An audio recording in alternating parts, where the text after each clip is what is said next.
to recover the video. So I don't see it yet. Do you see anybody seeing YouTube already? I don't. I don't see any comments from YouTube here.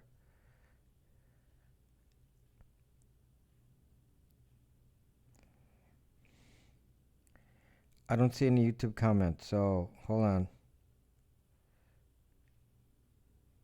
There we go. Boy, that took a while. Okay. Wow. Okay. Okay, YouTube is back. Okay, so that took a while. There's apparently a delay when I recover on YouTube. It's like it has to clear out the last video before it loads the next one. No, your connection's not in and out. It's my connection, and I'm trying to see if the router is going down again. But around this time, it just goes down. So, how do some government have access to journalist phones like iPhone? Kareem, that's a different broadcast topic, so I'll make sure to address that. That has to do with Stingray, which I introduced you to a couple of weeks ago. But I have more to say on that. So, yes, I'm on the correct Wi-Fi, but I just saw the Wi-Fi signal dropped. I was talking in the middle of talking, and then it flashed red, which told me that it dropped. So it was very, very disturbing. Anyway, that means I got to, delete the old video now, start again. Oh gosh. Very, very distracting. Okay, so anyway, let's go back to the topic. Apparently, most of you are not admitting that you're getting these porn scam emails, because maybe you think that the porn scam emails are directed only to people who watch porn. No, the porn scam email is addressed to anyone, man, woman, child. It doesn't matter who gets it. It's a mass mailing. They just get your email addresses and they send you this, and it doesn't really matter if you've never clicked on a porn site in your life. Okay? It doesn't matter. This is just how the scam works. Okay? The question is, are they legit? Okay, Kelp, apparently you didn't watch the video. Why don't you watch the video so I don't have to keep repeating the answer? I'm serious. I do get them. Yes, of course. If you're telling me that you're not getting them, then you're lying. Because why is it that my sextortion email scam video is my number one video of all time? Okay, it's the most popular video. So why is that? Because everyone gets it, and they're wondering. Most of you know, because you're not doing anything weird. You're saying, well, this guy says I'm a pervert. Well, I'm not, so zuck you. Okay? And I gave you the reasons why it's so easy to spot that it's fake. And I showed you examples in my video. But that's not really where this is going. What I want to show you, because some of you actually got a follow-up attack. And that's what we're going to talk about today. A follow-up attack. So you got the initial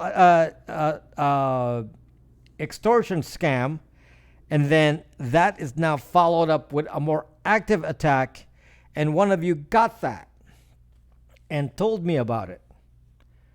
Okay? Meaning the hacker persisted in contacting you. And this is the result of a beacon. So let me just tell you the story here so you understand the implications of this. You get a random scam email, sextortion scam, saying, as I said earlier, that, hey, you're a big zucking pervert. We put a remote access Trojan on your computer, and we see the stuff you're doing on your computer and the porn you're watching, and therefore we know you're a big pervert. So we are going to send this picture to your contacts unless you pay us $789 in Bitcoin. Okay? And Bitcoin prices are going up. So If you paid them $780, $789 in Bitcoin last week, that'll be worth $1,000 now. Okay, so how do you know you've never opened scam email? How do you know it's scam email? It's not in the title. Okay, nice round number. I don't know, Entire Meyer. Hello, Claire Peters. So the scam itself is obviously fake. Have you ever gotten one of them email where someone didn't pay? I don't ducking pay anything, Kelp. I just laugh at it. It's BS. Okay. No, Gmail does not filter scam emails. I've gotten them. Okay. Hello, Mario, my friend. How are you? So this is the problem that I'm trying to tell you. If they detect that you're actually responding to the email, meaning that you're nervous about the email, and I can tell you how they can tell, then they do a follow-up attack, in which case they make you really think that they got something on you. Okay, and this is one of the uses of the beacon attack. And just in case you don't know what a beacon attack is, just in general, when you get emails from Gap, Old Navy, one of these, retailers, Brooks Brothers, whatever the retailer is, Macy's, Walmart. Okay, you get an email from a retailer, and they're saying there's a sale. Hello, the flat Earth. They're saying they Forever 21. Well, I'm not gonna get Forever 21. I'm way beyond 21. So you get the email. You get the email from the Gap and all that. And do you ever wonder how they actually know if you opened the email or that you're actually getting the email? And then notice that if you open one, then they send you more. And does anyone ever ask, how do they know that you're opening them? How do they know? Has anybody asked that question? Can you type a 1 if you are wondering how they know that you open up? There's no script, Kareem. Scripts are not allowed in email. No scripts. Scripts are not allowed in email. You cannot have a script. Okay? What number did I say to type? Okay. Type a 1 if you're wondering how they know that you're opening the email. Type a 1 if you're wondering how they know you're opening the email, because they know through a beacon. The answer is a beacon. Okay. The question is, what the zuck is a beacon, and is that the only use of it for whatever the Forever 21s, the Gaps, the Old Navies, and all that? Is that the only fear? In which case, there's no fear, and say, well, it's just for advertising. Who cares? So we don't really need to worry about that. Okay. Well, I'm going to tell you something here. A beacon. Just to give you a short description here of what a beacon is. A beacon is a image attached to the email that is not really an image. Let me just tell you about images in email. You are not allowed to insert script. It's not an attachment.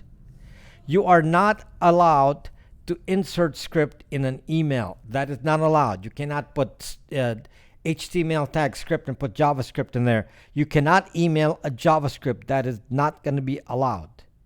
Okay? So forget that. Forget that.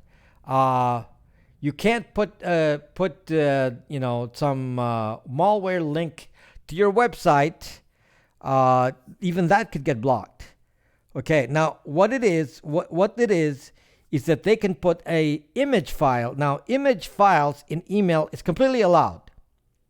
You can put an image file in an email anytime, any day of the week. Okay.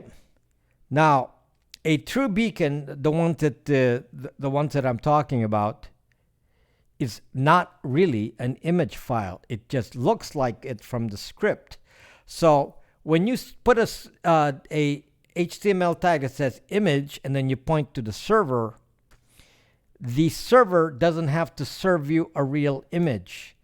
Often they will serve you a 1 by 1 pixel image of transparency.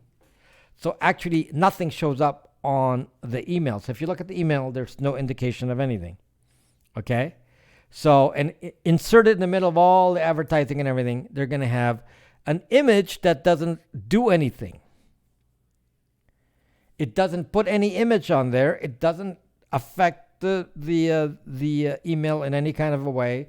It doesn't have any visible effect.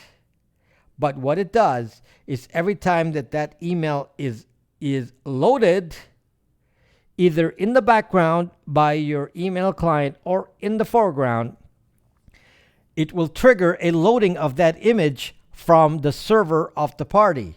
The problem is the image itself is not an image. It's fake. It's actually a PHP script in the background that can take some information from you that you don't know about. What information can it take? Well, since you're actually opening up the image on a browser that you don't know about, that's actually what's happening here. It's like you went to the website. So let's say that the attacker is Gap.com. Gap then has an image. So when you get the email, you're actually opening up an image, supposedly, on Gap.com. But then it's not really an image. What they do is say, oh, you are now going to our website. Therefore, now what can we capture when you go to our website? Well, they can capture your IP address. They can capture your location. They can capture your autofill data, which I proved to you that I can do. You know, it's a 0-day hack. Nobody tried it yet, except for me. I can't believe that I can easily do a 0-day. I mean, it's like it's funny. I can do these 0 days and nobody responds. I can talk about beacons and nobody responds.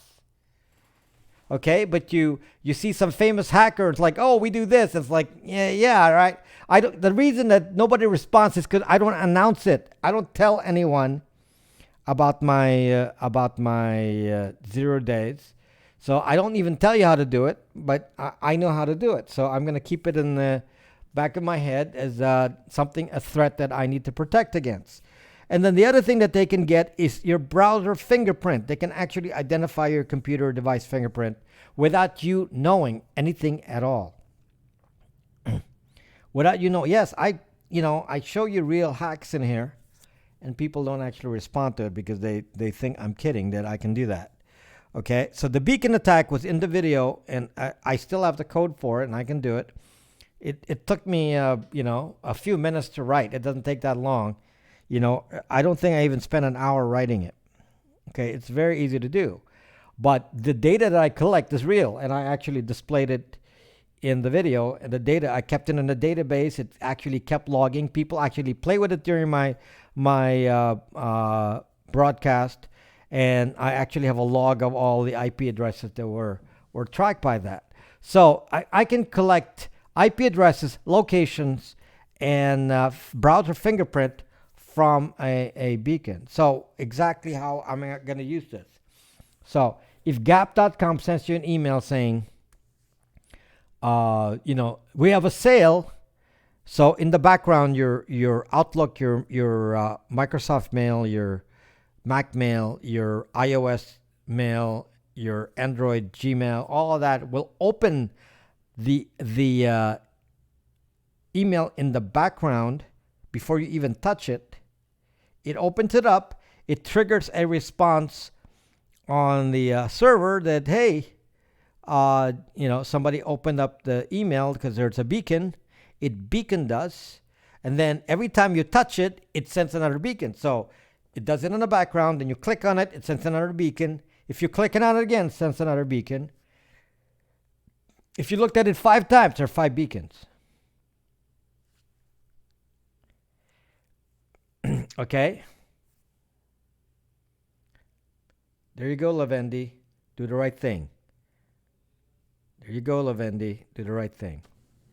So open it 5 times or look at it 5 times, and you've sent 5 beacons.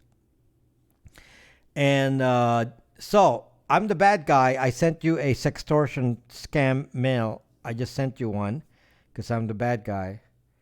And I attached a beacon to it. By the way, it's dangerous for the scam email people to attach a beacon because then you can find their server. If you find their server, then the authorities can go find it as well, and then go shut them down. So it's not something that they're gonna do in an obvious way. But I'm gonna tell you some of the tricks here. Okay, when you get an email, you do not have to actively open it to get a beacon. This is the thing that I'm going to tell you that is very important here. Okay?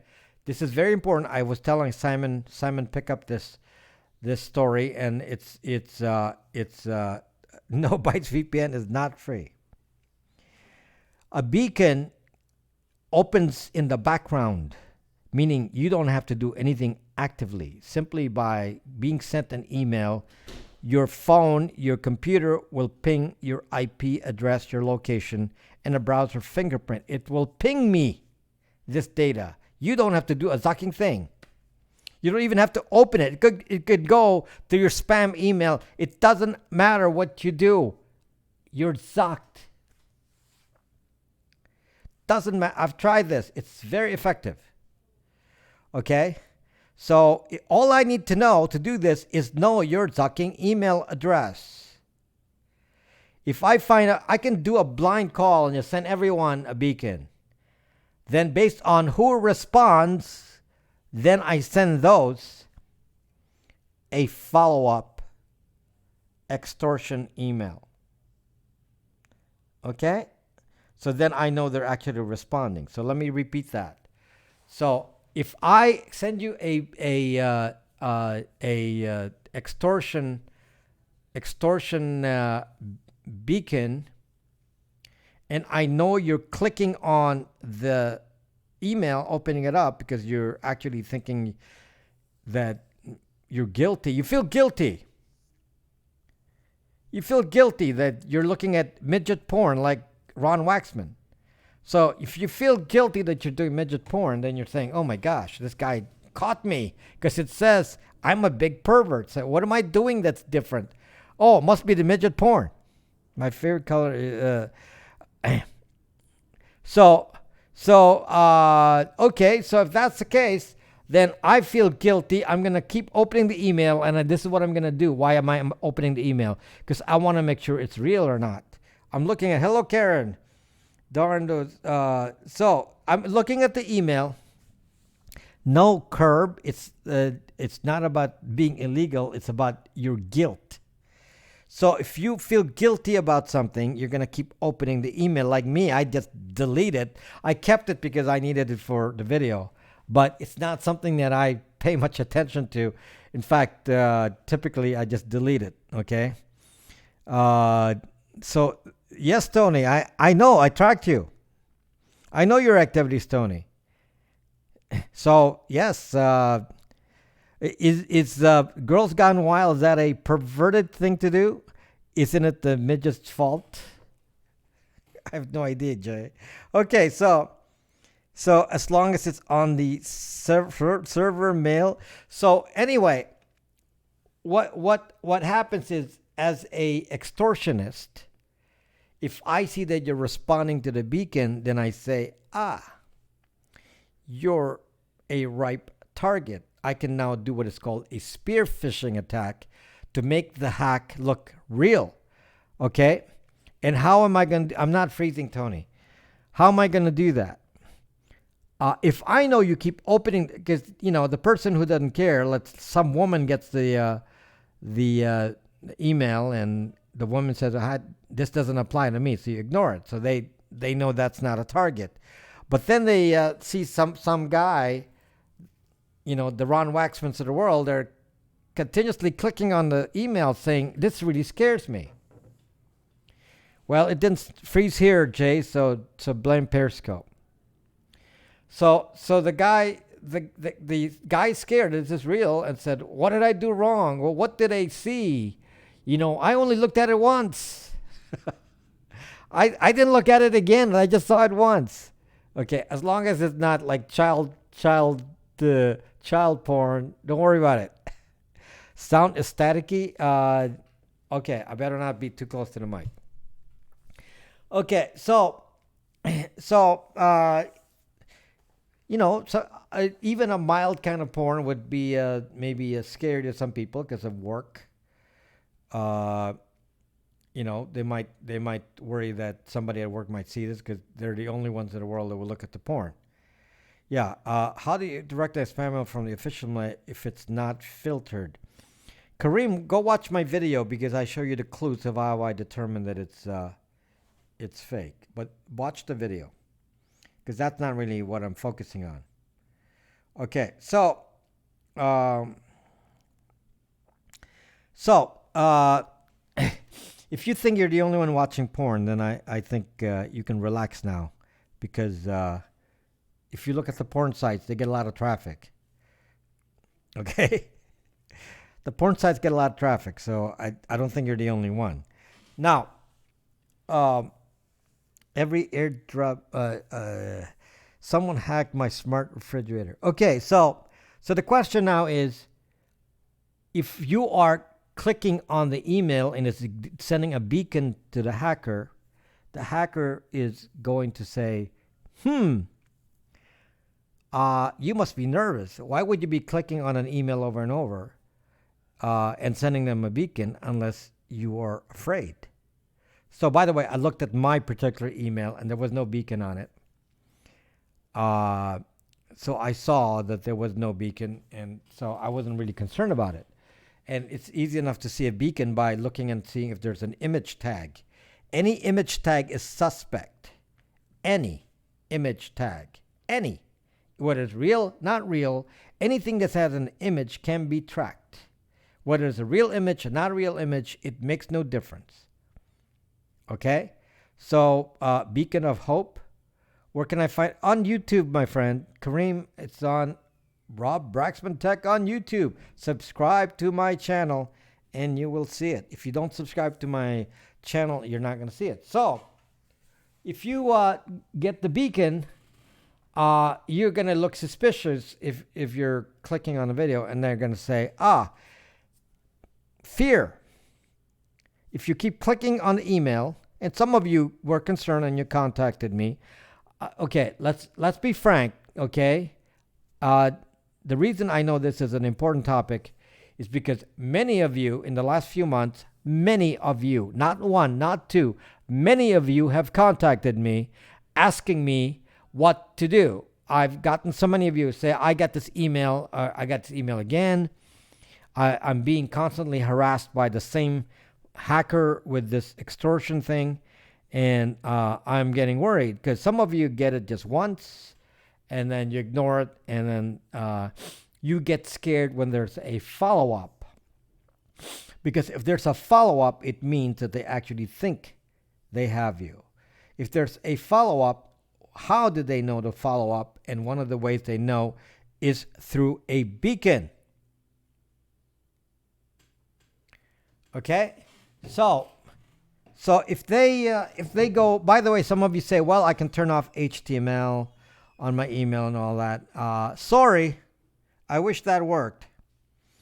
I've told Simon pick up this, but I think that the big tech phone makers are in cahoots with the advertisers. I think they purposely allow it because they want advertisers to get feedback. So I think they purposely let it through. They purposely preload it. Otherwise, I don't understand why they would allow it.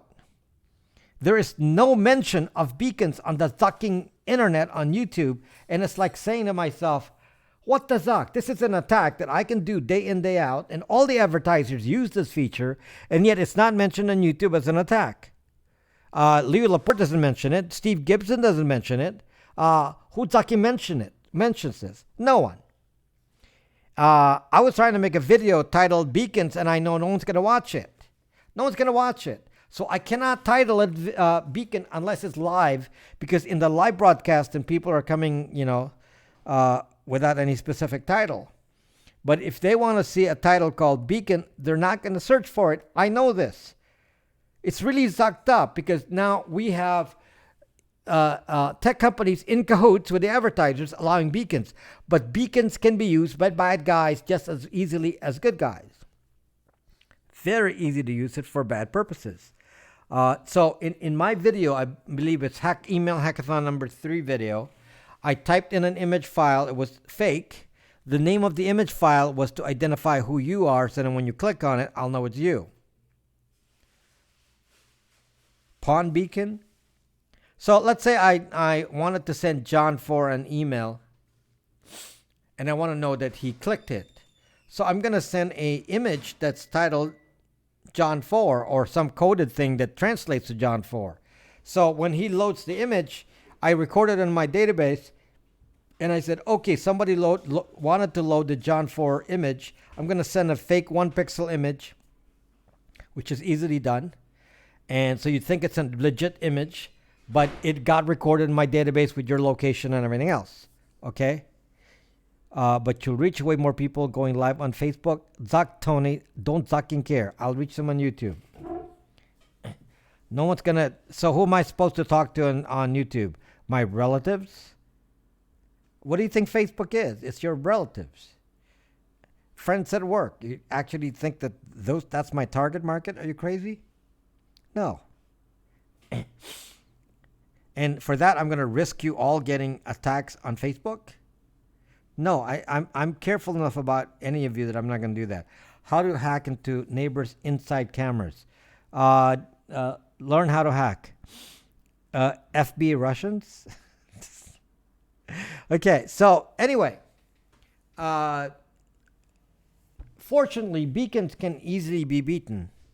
And this is why this even bothers me more, that we don't react to beacons, but they're so easily beaten. So with a few steps, you don't have to worry about beacons. But let me just tell you what many of you will not do. You will not follow my advice because it's zucking inconvenient. Okay? It is inconvenient to deal with beacons.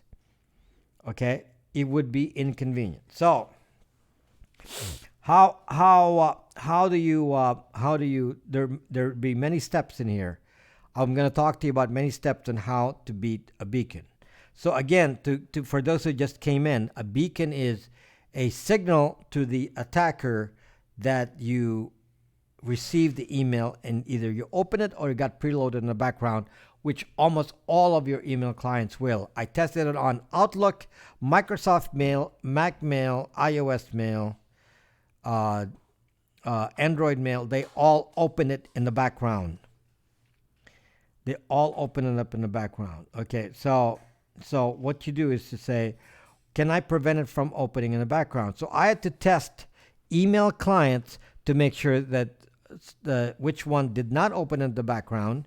A. Second, I need to make sure that even if they got through, that they don't get too much information on me. So let's do that first part. Okay? Use the first part. How do you stop them from getting information on you? It's very easy, guys. Very easy. Okay?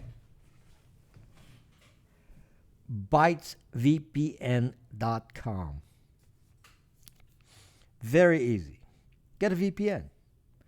Now, you must not go around turning off your VPN if your mail can come in the background. So let's say you're sitting in a coffee shop with your phone in your pocket, and the VPN is off, and you get email in the background. It will ping you. Let's say you're home, you didn't turn on the VPN, and the email loaded in the background. You're zucked. You're zucked. This is kind of a dual problem here, and I'll give you some practical solutions to this. But sometimes the VPN will not be running when this has nothing to do with DuckDuckGo. You can be on DuckDuckGo all day and you can be beaconed. This has nothing to do with DuckDuckGo. DuckDuckGo is as easily beaconed as anything else. Okay? It will not work with, I have Brave, I have Gab browser. I have, like, you can do anything you want and you will still be beaconed because you don't understand how it works. Okay? So the only solution here is to not load the email program on your Zucking phone.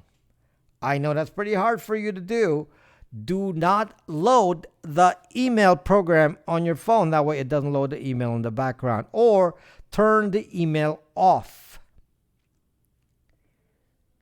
Turn the email off. So let's say you want to occasionally get emails. Well, you can turn on your VPN. And then that's the only time you turn on the email. Otherwise, you leave the emails off. Because you do not want it to download emails in the background. The reason they want you to download the emails in the background is because they want to show you good performance. So they don't want to delay. When you look at your emails, instantaneous, you get the notification and you say, wow, this is so cool that I'm getting email fast. Because in order for that to happen, your phone has to query the email server over and over and pre-download this all day, even with a VPN off. Every time it pings it, the beacon gets pinged with your Zucking IP address and Zucking location. This has nothing to do with push notifications, hey? Nothing to do with push notifications. This simply has to do with preloading the email itself. So, how do you use email on the phone? Two ways. One is turn off your iOS email and turn it on only when the VPN is on and only when you want to look at the email. Otherwise, don't. No, they cannot put a text in. They cannot put a beacon in a text message. No, text message is okay. It's not gonna get a beacon. Okay. Although in a text message they can give you a click, and the click may go to a website with a beacon. Okay. So unless you're clicking on a link on a text that links to a website with a beacon, by itself, the texting you, if you don't click on it, it's not going to create a beacon. Okay? You don't have to uninstall the email. All you have to do is leave it off. When it's off, it doesn't download in the background, which is all you want, not to download in the background. If you want to be even safer, it's very easy. Go look at your email using webmail. Meaning go to the browser, go to gmail.com and run it from the browser. That also will not download in the background on your side. It will download in the background at Gmail side, not on your end. So it will not get your IP, it will get Gmail's IP. That's why that's okay as well. We tested that, that works. Okay? So on iOS, Claire Peters, on iOS, you go to let me just show you an iOS here. Go to settings, and then you scroll down on settings, and you look at mail. And that's not where it is. Okay? Let me repeat that. That's not where it is. The email is actually on iOS. If I recall, it's under your Apple ID, iCloud, iTunes, and App Store. Let me just see where it is. Yes, that's where it is. Apple ID. On the top of Apple ID, it says name, phone numbers, and I don't know why they did this. It's so confusing. You know, why would you put email on the, instead of in the mail app, they put it on the Apple ID section at the very top. Okay, then you have to sign into iCloud, and then you will see all of your email accounts, and that's where you can turn it off. Now I gotta go log in now, because it doesn't want to show me. So now I gotta go log in just to see what the Zuck. Okay, it's an Apple ID. Okay, then it shows your email accounts on here. I'm confused. There are actually two Gmail apps. I'm not talking about Gmail right now. I'm talking about iOS. Okay, because I don't see the email in the email section. I see it only in the general, or I mean the Apple ID, iCloud, iTunes section. Okay, let me see if it's in the general as well. No, it's yeah. So confusing. I don't know why they did that. I mean, people say, well, Apple, they're so good, they're so perfect, they do everything right. No, some of this is just inconsistency is just weird. If you're gonna get emailed, you would think that you would set it up in the email app. But so why is the email app not it? Here it is. It's under passwords and accounts. Above email, it's called passwords and accounts. Then you got to look at each account. There it is. I found it. Okay. You go to passwords and accounts under settings. So settings, right above email, it says passwords and accounts, and then it will list all of your accounts in there. And then you have to click on each one, and then you can enable notes or email or whatever. Okay, so you turn it off. When you turn it off, then you don't get email in the background. You only get email when you want to get it. You turn it on when you want to get it. You can turn it off after you're done. Okay, this is very serious because beacons can be used to track you. All I have to do is send you spam mail. In fact, a spammer could be sending you spam mail all day, and they don't really care if you open it or not. They just want to know your location, so they can sell it. So if I know that clairepeters@gmail.com is the email address I want to target, all I have to do is send a spam that I know you're not going to open. So I'm going to send you a spam called Viagra. So I know you're not going to open the Viagra email. Okay. Viagra cheap. So I know that's going to go to spam mail, right? So I don't really care if you open it or not. In fact, I want you not to open it. So then it goes in the spam mail, and then it triggers the beacon, and then I say, oh, so Claire Peters is on this location right now. An hour later, let me ping again. Oh, Claire Peters moved. She's now over here. An hour later, do it again. And this is just extensive tracking you can do just from sucking beacons, and just because of the fact that Apple, Microsoft, Google, all of these companies are in cahoots with the advertisers, and they do not stop this. Yes, hey, I tried it, and I said there must be in cahoots, because why are they pre-opening the email even if you say you don't want to look? Why don't they respect that setting to not load it? They're only not loading it for you. That doesn't mean they're not loading it for them. The reason they want to preload it so that your cache is fast. So they're basically doing it for your convenience. They're saying, hey, for performance, what blocks it? Like I said, nothing can block it other than to not get email unannounced without a VPN on. So you have to have a VPN on or a Tor router. Tor router is even better.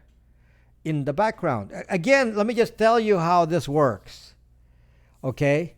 Unlike other attacks where you click on something and you get attacked, this is kind of a insidious kind of attack because they're attacking you when you don't know it. When your phone is in your pocket, that's when it's attacking you. When your computer is closed, that's when it's attacking you. When you're not even looking at your computer, it's attacking you. That's why this is so fucking insidious. This is a very, very scary threat because of what I can do. I personally can do. And all I have to know is your email. Okay? That's all I need to know, your email address.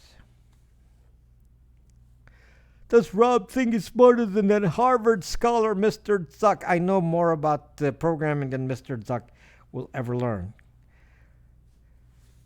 Websites can beacon you, but at least it's a click. You know it. You know when you're doing it. A website isn't going to ping you in the background. A website can't pop up without you knowing it, yet an email does. So basically, an email is actually with an image is actually a website. So forcibly, you're being asked to forcibly open websites. This is why this is sucking on. Can you leave Tor on in the background? It's slow to keep using as the main Wi-Fi. Yes, but SubSam, if you have the VPN is very fast. Tor, I would save Tor for more exceptional use, and I would use the VPN for speed most of the time. I don't use Tor unless I have a specific thing I got to search for. Okay, so I don't expect people to be on Tor all day. That's too slow. So how do we know if an email has a beacon before we open? You cannot, Tony, without going and looking at the email itself to see if there's an image file. If there's an image tag in the email, then any one of those can be a beacon. You're not going to know. You're not going to know. You do not know there's a beacon unless you open it. How do you leave Tor on then? You can leave Tor on, but like I said, a VPN is just more convenient than Tor. Can a website have its data scraped off those? Can a website have its data scraped of those visited it? You mean you want to attack the website? Well, that's hacking. Yes, most websites have Google Analytics, so the Google Analytics already has a record of everyone that's gone there. Yes, Tor for inflirt. So yeah, so you can go do look at Google Analytics, and most websites run Google Analytics, and you can see who's going to them. But I'm going to guarantee you that they're not tracking beacon links on Google Analytics. Okay, because you choose what page gets loaded for Google Analytics or not, and I assure you that this will not be loaded by Google Analytics. Do you have Alexis or you Siri? No, Tony. Okay, this is such a dangerous thing. This is such a dangerous thing that I don't really know why most of you don't react to it. Okay, somebody asked me, can somebody get my IP address as I go on Periscope? Maybe not directly, but if I know your Zucky email address, yes. And most of you will post your email address openly. Well, I don't really care if my email address is posted openly because I don't respond to you via email. So, you can email me all day. I'll just ignore it. Where's Doug? Doug keeps sending me email, and I just keep ignoring it. So, yeah, I will ignore your email. Go send it to me. I will ignore it because that is a venue for attack. And so I ignore emails. I can see it. I may pay attention to some of them, and I may not. Most of them are junk. So, and I don't really distribute email. Does Mark maybe Curb? Same IP is used for all email accounts. Yeah. So the problem is that the beacon is used passively. When you will I take phone calls? No. No. Richard always calls, and I don't. It'll go in voicemail. No, I will not pick it up. Well, I don't know my email, Donnie. My email is easy to guess, so doesn't mean I'll pay attention to it. So anyway, when you know that there's two attacks here that you need to be aware of. The beacon, which is what I'm focusing on right now, is a passive attack because you don't have to do anything. You don't even have to open the email. I can just ping you with a bunch of emails. I can send you 100 emails a day, all looking like junk with all different addresses and different sources. And you're just going to think it's normal spam. And you're not going to care about that because it's spam. It just goes into your spam folder. In the meantime, I'm pinging you. Mercedes signed deal with Amazon to have Alexa hardcode infotainment system. Buy more Mercedes. Signed deal with Amazon to have Alexa hardcode infotainment system. Zuck. I'm gonna make sure I don't buy that on my next Mercedes. Why people ever turn on the option that people can talk to him on? Why doesn't people because I am not on Periscope, Tony. I'm on YouTube. Delete your email. Pinging you stops. Uh, yes, if you don't have an email address, you will not get pinged. Or use the only product that I've detected that tested that does not react to a ping is Thunderbird. So Thunderbird is only a PC product. It does not work PC and Mac. It does not work on mobile. So it's not a mobile solution. Sorry, Tony, you may be just of one of the people watching on Periscope, but there's a bunch of you watching on YouTube and Twitch. So if I said I'm gonna go get call-ins, the people on YouTube will not know what's zucking happening because they won't hear or see. What is the difference in PayPal to Cash App? Do they reveal personal data to receiver? Sam, that's up to you. In my case, my PayPal is a business account. So in my case, I don't reveal anything but the business info. And so you have to worry about that. In my case, if I'm not shipping you product, I don't take the shipping data.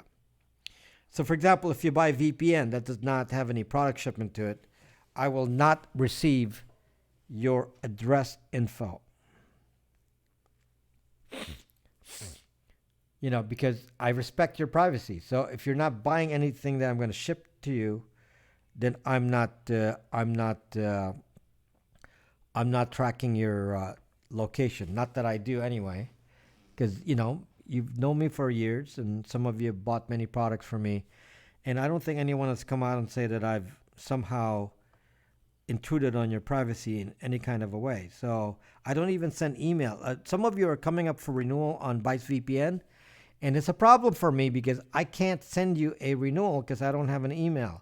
So for some of you, check your schedule. You may need to the Bytes VPN is going to be a year old in June. So some of you will have a renewal in June. So if you're one of those, I'm reminding you right now since I can't remind you any other way because you're not going to get an email since I don't have an email. Okay? So don't renew yet because I'm going to make it so that when you order VPN, it will just update your account. So don't renew yet. I know it. You don't have to renew till June. So don't renew earlier than. Give me a week. Give me a week to fix it. So Thunderbird does not respond to beacons. You cannot hack somebody on Thunderbird with a beacon. It's useless. I've tried it. I don't do auto renewal. Hey, I don't do auto renewal. I'll remind you online, but I don't do auto renewal. That's what PIA does. Some of you are tied to PIA, and you keep renewing the PIA, and even though I tell you about Bytes VPN, and the reason is unless you cancel your account, it will keep renewing. So if you're on PIA and you want to go on Bytes VPN, cancel your account now. It won't stop your VPN service with PIA. It will end only when the term ends. Cancel your account now in order to cancel the auto renew. Okay? There are many advantages to Bytes VPN that you will hear about a little later. So there are, you make it hard for people, that's okay. PIA doesn't auto renew anymore. Since when? So just so you know, there's some major advantages to Bytes VPN that make it way superior to any of the other products for about the same price. So you're going to get a lot of advantages. PI double their prices. Zachem. Yes, Lavendi, but they're about the same price as Bytes VPN without the features of Bytes VPN. So I'll tell you in a moment. But let's talk about Thunderbird first, okay? Real people posted about Bytes VPN on Reddit. Thunderbird is on Linux, Mac, and PC. Yes, Donnie. How does he have your phone number? Well, I don't. Who has my phone number? Okay, you make things. Oh, I have a corporate number. It's on the website. It's Google Voice. It doesn't ring. It's not on my phone directly. It's Google Voice. It's just gonna go on Google Voice. Doesn't. Can I use Thunderbird on iOS? No. That's why on iOS, I recommend that you just turn off the mail and turn it on only when you need to. I know the convenience of some of you will say, well, I want to get my business mail and all that on the phone, and if you're going to get it, then you're going to get beaconed. Okay? So it's a risk you're willing to take. You're going to get beaconed all day. If you think that's cool, then you will be like those Tesla employees that are being tracked constantly. The other thing you got to do on the phone, aside from turning off email and using only webmail when you need to turn off all location settings. Location settings will be triggered even by the email. So when you ping the image on the email, your location settings will be included in the ping of the image file. Power down phone when not using it. How do you get a phone call? Hey, it's simple. Just turn off the email. But they'll be honest. You know the boss is watching. Less slouching time. But they'll be honest. What does pinging have to do with being honest? Okay, so I don't understand your question, your comment, Kelp. What does spying on you by third parties that are not your employers have to do with anything else? This is not your employer spying on you. These are third parties, including extortionists and sextortion scam artists. Pinging is this. Yes, hey, a beacon is dishonest. The Tesla employees were not tracked by Tesla, Kelp. That's what you get for not watching my videos. The Tesla employees were tracked by a third-party investment company, so they knew what the employee counts were, and if the employee counts changed, so they could buy and sell stock. So when they saw that the numbers of employees increased, they bought stocks or options and took advantage of the quarterly earnings to see the price go up. And then they sold. Pretty tricky. Okay? So as you know, in you only win in a case like that, quarterly earnings, if you have inside information. And if they contacted Tesla, then that would be inside information and everyone goes to jail, including whoever the contact is at Tesla. So by doing this, they did not require third-party information. They used common internet tools like tracking every Zucking employee that works at Tesla. Okay, and this is not the way they use. They track the phone through apps, but they are able to track you also through beacons. It's a pretty scary thing. Where did you get that Tesla had no knowledge? That they had no knowledge of that they hired employees? What the fuck are you talking about? Obviously, Tesla knows they hired employees, but if they told a third party before the quarterly earnings announcement, they would be going to jail now. The SEC would look at that as inside trading. So obviously they will hide every proof of that they do inside trading. Because obviously, people know this kind of detail and they can make money in the stock market for insider trading. Okay? So yeah, same okay, yes. Real feed piece posted about VPN on. Really? Thunderbird. Okay, so anyway, so what I'm trying to tell you is you have to make a positive move here because I can't protect you from beacons if you don't care, which is why 99.999% of you can be attacked by a beacon.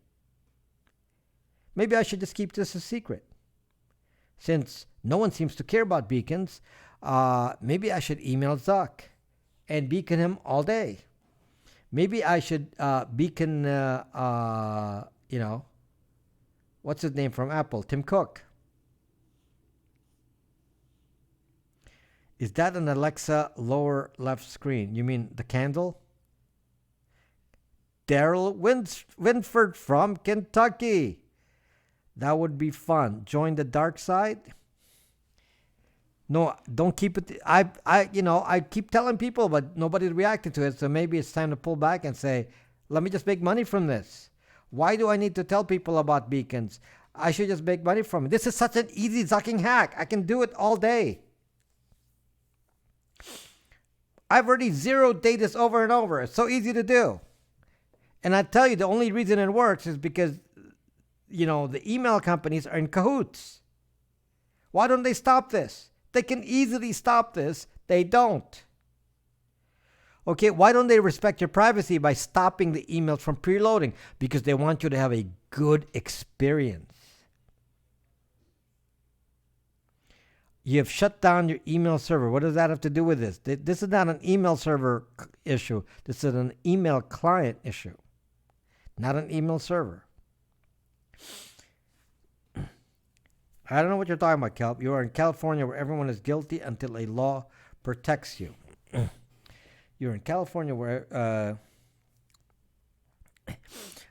I was, by the way, I was surprised to find that a famous hacker uses the same address as I do. It's like, interesting. Famous hacker uses the same address I do, meaning we have a same P.O. box. We have the same P.O. box. And it's like, Now, he's famous enough that he actually, got arrested. He got arrested. Same address. Yes. Just a different P.O. box, but, same address. And I just saw that and I said, Zuck. I didn't know he was nearby. My favorite TV show is Mr. Robot. I don't know if you've ever seen it. Daryl Winford. Zuck. I talk about, where's my Mr. Robot mask? I put it away. No, not Kevin Mitnick. Kevin Mitnick is out in the valley somewhere. He's around here, but not in my immediate neighborhood. But there's a famous hacker that is, around me. I don't know where, but nearby, like really near. Okay? He could be a few houses away for all I know. I don't really know where he is, but he's very near. Okay? Very near. So Kevin Mitnick is, if I recall, he lived in the valley. So, that way. I'm by the beach. So this other hacker is by the beach. This other Kevin Mitnick, is out in the valley somewhere. I can beacon him.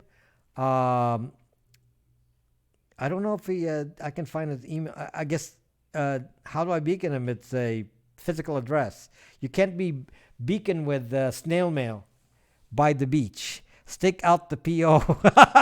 Yeah, I know what it looks like. I'll stake out the P.O. box and watch it from morning to evening. Maybe put a camera on there. Maybe I'll leave a car with a camera and park it in front and leave it pointed at the door of the post office area and then go track them. Yeah, I could do that. So interesting. It's just very, very interesting. So yeah, it kind of shows, we're thinking alike. We're thinking alike here. So yeah, he's famous. He's you find him in all the DEF CON videos. He's always on DEF CON. He's always doing something on DEF CON. Really put a bug camera in a tree outside. So yes, guys, let me just tell you something else. I'm not going to tell you any initial sub-Sam, but let me just tell you something else. Bytes VPN, which is my VPN, comes with another option, which is the physical VPN router. Now, remember what I told you about? You're doing you have your phone or your computer, And when it's turned off and the VPN is off when it's closed or whatever, and in the background the email's humming, and when the VPN is off, that's when it starts sending you email. How do you prevent that? By having a VPN router hardware. By routing your entire network through a VPN, you never leave the VPN. You're always on the VPN. This is why it's extremely valuable. So if your VPN router is always running and that's where you get your internet from, then there's no way for you to get attacked when your phone is asleep. Plus the fact that you have Thunderbird, as I already said. So if you have Thunderbird, even if they try to attack you, it doesn't signal anything back. Thunderbird will not ping. The problem is you can't do that on a phone. So if you're going to do a lot of phone stuff like email and you don't want to expose yourself, then you need a VPN router hardware. That way, even when the phone is off, the VPN is off. When the phone is off, when the phone is on standby, the VPN turns off. This is always the case. The problem is the email is working in the background. The key, like you're all like pounding the airwaves here with names of every hacker you know. There's a ton of hackers. Come on. You're like looking at the news. Which hacker do I know? So your VPN cloud is physical in your house. Right. So the physical, for example, Subsam, you can convert your Tor router into a VPN router. Instead of just a Tor router, you convert it to a VPN router, and then which is faster. And you can switch it back and forth. That's my new software allows you to switch to a Tor router or VPN router. You have no idea who hacks. So since you can configure a Tor router, the old one, to be a VPN router, you need new software, new chip, and then it works. The only problem, Subsam, is the original Tor router is slower. Snowden, he came in here from Russia, and he wasn't arrested at the airport. So the old Tor router was a Raspberry Pi B. The new one is a B+. The B+ is much faster. So be honest with you, I would just use both. Convert the old one to a router and get a new one which is faster. It's twice as fast. So if you're not, I wouldn't just recommend it. If you buy a new Tor router, I'll give you the chip for the old one. I'll give it for free. Okay, if you buy a new Tor router, I'll give you a chip for the old one so you're still usable. I actually have several of them in my house, and I have two, so I'm using two different parts of the house. But the cloud covers phones and computers 24/7, but not when the phone is on standby. Subsam.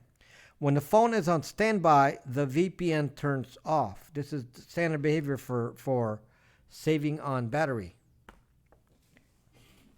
That's why it's, if you can't leave it off, if you don't have a Tor, VPN router, physical hardware, you really must turn off the email on the phone. So again, you gotta understand all the solutions here. Okay, if you are lazy and you say, well, I don't want to turn off the email because I get business mail and all that. So what I need to do is just put the VPN on. Right, but when the phone is on standby, the email's coming in and there's no VPN. I never turn my phone. So you understand that if you're going to get email, then you need a hardware solution. Look, I look at email like once a month. Right, Subsam, just turn off the email on your phone. Turn it off. Then the phone will be safe, at least from this threat. This is probably one of the most serious threats you can get.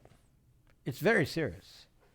Okay, one of the attacks that they can do, this is, again, I will repeat this attack to you so you understand.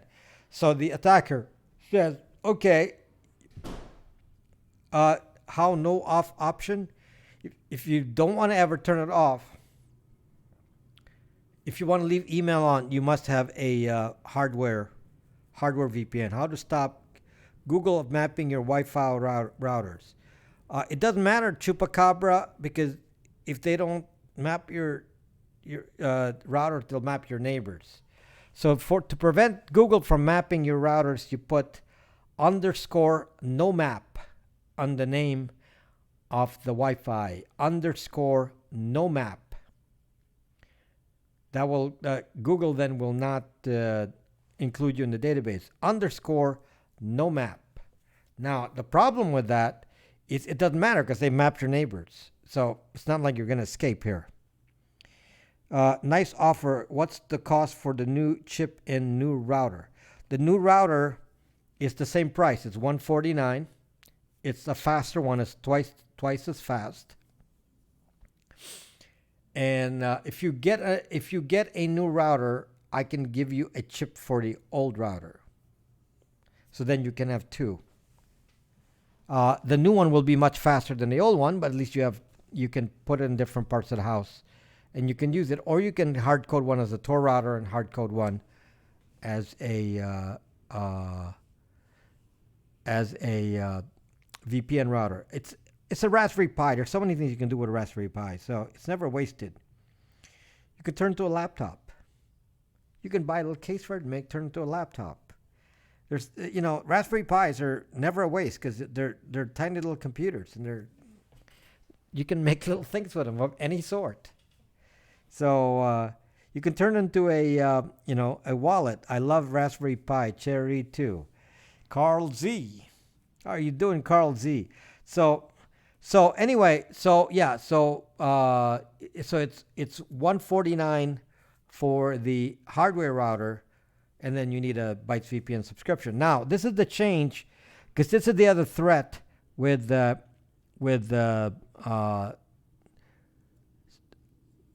is the other threat, which Bytes VPN will handle for you.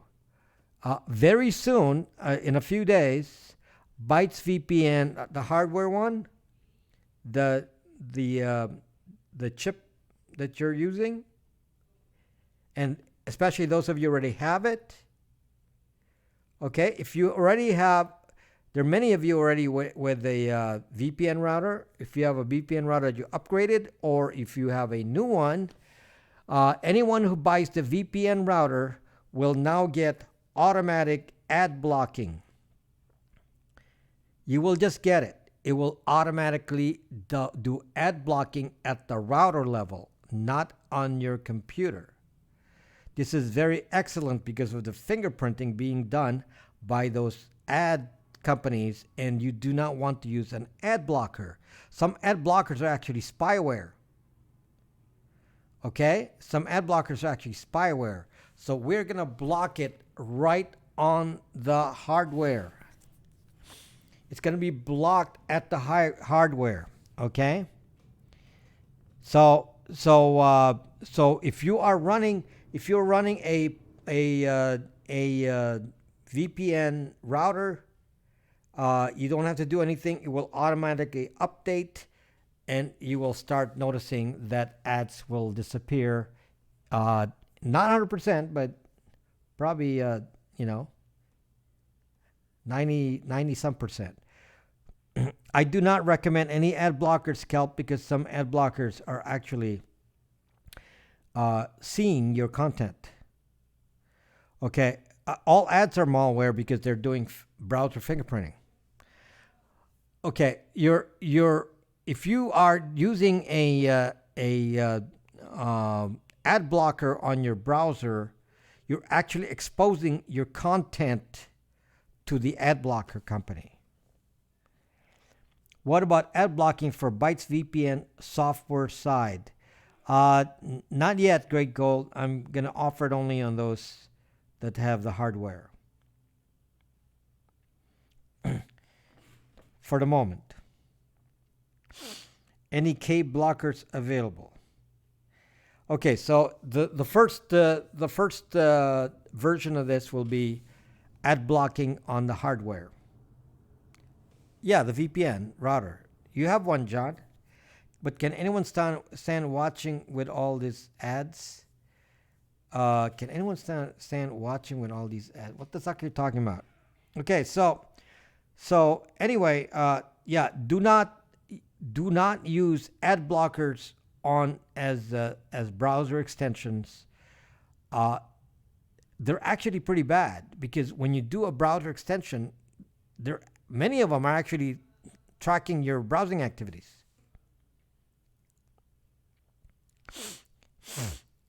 For a future program, would you do something on these license plate scanners we see in parking lots? What do you want to do, Kelp? There's actually a device that can remove your license plate when you're not in the car. Is that what you want? There's a device that can do that. The guy was trying to sell me that.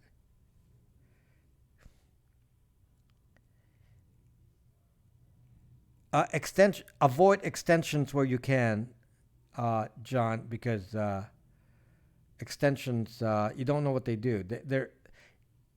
The extension can see what you're seeing on the page. So do you really want somebody else to know what you're looking at? So if you're worried about porn sites, if you go to a porn site, the extension knows what porn site you're on. Do they sell that? We don't know anything. This is what's happening now. A blocker company goes out, sells a lot of blockers, installs it for free. Then a third party buys the ad blocking company, and then they start to put malware on it. This has been detected so many times, I don't know what to tell you. Okay, so again, let me repeat the story here. Somebody legitimately builds an ad blocker. Okay, so they do it from the browser side. Not Privacy Badger, that's the only safe one, but even that is not needed anymore when you do my hardware blocking. My Privacy Badger is empty. It doesn't have anything anymore. It doesn't actually show me anything now because I've turned my blocking on at the hardware. So if you use my hardware, there will be so few ads. It's quiet. It doesn't respond to me. I don't get this stuff about you're gonna be losing your click on this. No wonder so many immoral people in Silicon Valley. They'd have to be to do this. Very immoral, yes, but they have to make money. This is their way of making money, and it's like to me, it's just so zocked up because they're saying. And by the way, my niece is in this industry, and she said, well, I don't care. Two of my nieces, I don't care. This is, we make money. I don't care about you. I don't care what we track. I think it's a good thing. It's like, fuck you. No, don't do anything, Donnie. I just told you not to use all that crap. Okay, I don't use Ghostery. I don't use any of that. I don't trust them. You are giving too much trust to an extension that can see what you're browsing. Why would you trust an extension to see precisely what you're browsing with HTTPS? Even a VPN cannot see your traffic with HTTPS. The extension can see your traffic with HTTPS. And you like that? An extension can read the source, can read the HTML, can read the source. So no, this is the better solution. Block it on the hardware side. So why am I afraid of these the blocking? Why is it important for you? It's don't use extension when logging in. What does that mean? Logging into what? John, they've actually come up with a way. This is a real study. Okay, for some of you with nothing to hide. This is a real study. They figured out that just by knowing your address, they can go to Street View, and by taking a picture from Street View automatically, load it into their database, they have figured out your propensity to file a claim. It's the most accurate thing that they figured out, more accurate than your age or your gender or your uh, years of driving or when your last accident was. They found out that the best indicator of how you will, if you will file a claim or not, is to look at your street view. That's what they figured out. So all they have to do is look at your house and then classify it based on street view. And the classification is if it's, single family home, and what's the condition, it's what kind of roof, what kind of, all that. And then from there, they can actually predict your claim status. So without your knowledge information, insurance companies can take this information and use it to rate you. This is the kind of invasion of privacy that's going to be happening. You can remove yourself from Street View? No, hey. You can only remove yourself from Street View if you're trying to hide something. If you remove yourself from Street View, you're basically making yourself a target. So somebody's going to say, what are you hiding? So somebody will actually take a photograph of your house and put it on Google. So don't. Don't do any browser extensions, Donnie. My solution at the use Pi-hole, Donnie. So if you want to use Pi-hole, use Pi-hole. I imagine these license plate readers info has a value in California. Maybe. So anyway, you can't remove your house anymore from Google Streets. I think they have a condition there that that there has to be something that they're, like a face or something like that. I don't think you can just, obscure for obscuring reasons. Let's ward drive with facial recognition. So anyway, this is this is very, very important information I'm passing here, and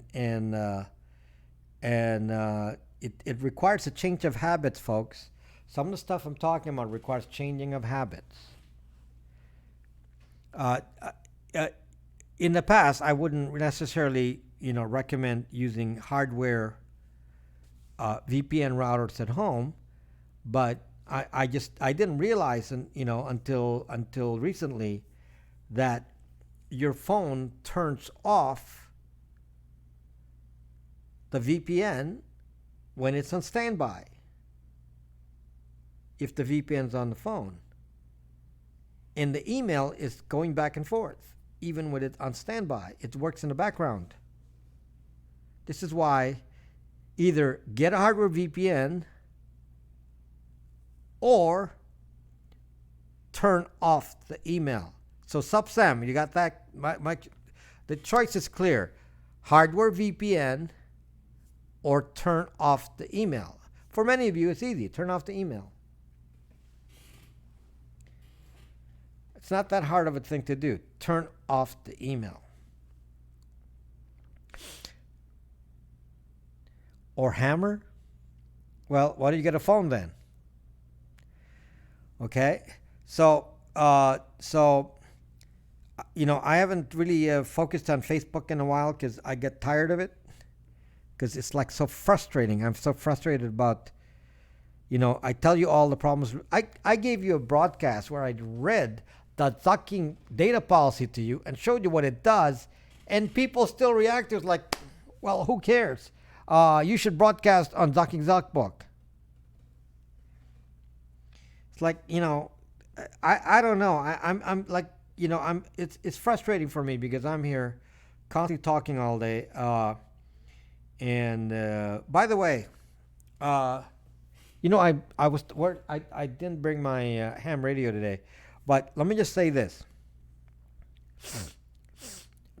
There's an option to talk to your family on radio. It's called GMRS. You can use the same device, the same one that we use for ham radio, except do not transmit on the disallowed channel.